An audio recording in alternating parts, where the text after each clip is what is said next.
Nasaan ho ba mga dong? Dito. Tanda-tanda ako dito namin nilibing ang ama nyo eh. Meron pa nga akong malaking krus dito eh. Kung gayon ay nasaan na nga? Senyor, hindi ko po alam. Ayun po yung sepulturero.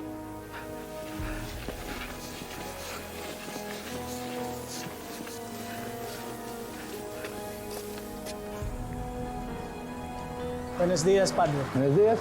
May mensahe sa iyo ang bagong kura ng San Diego. Okay na, Hernando. Ano ba to?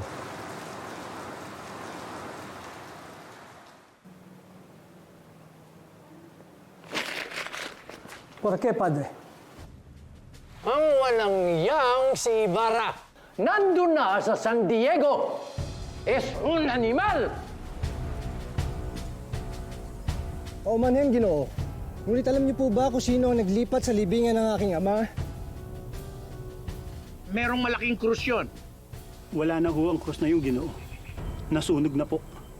Wala na din po dyan yung bangkay ng iyong ama. Bakit nga wala na? Sino ang nag-utos sa inyo na hukayin ang libingan ng aking ama? Huwag ho kayong magalit sa aking Ginoo. Utos ho yun ng kura.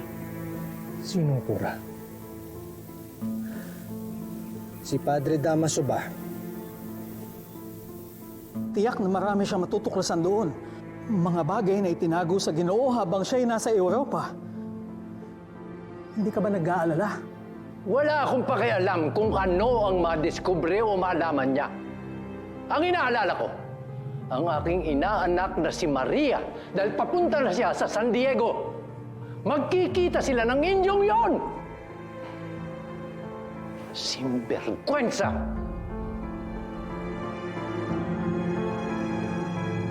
Sumagot kayo, Ginoo!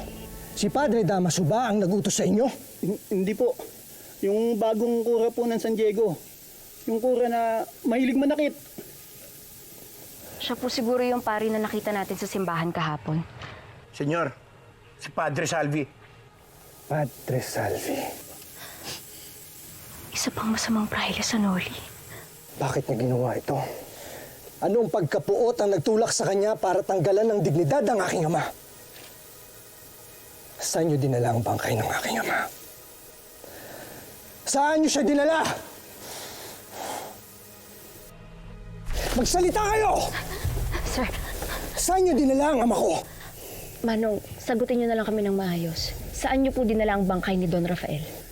Inutos mo sa akin ng kura na hukain yung bangkay ng tatay mo at ipalibing sa libingan ng mga inchik.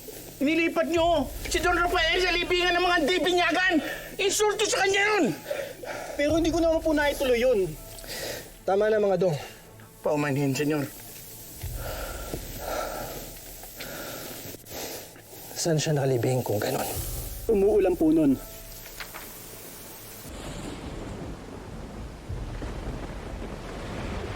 Naisip kong marahil na dapat itapon na lang ang bangkay niya sa ilog kesa ilibing siya kasama ng mga inchik.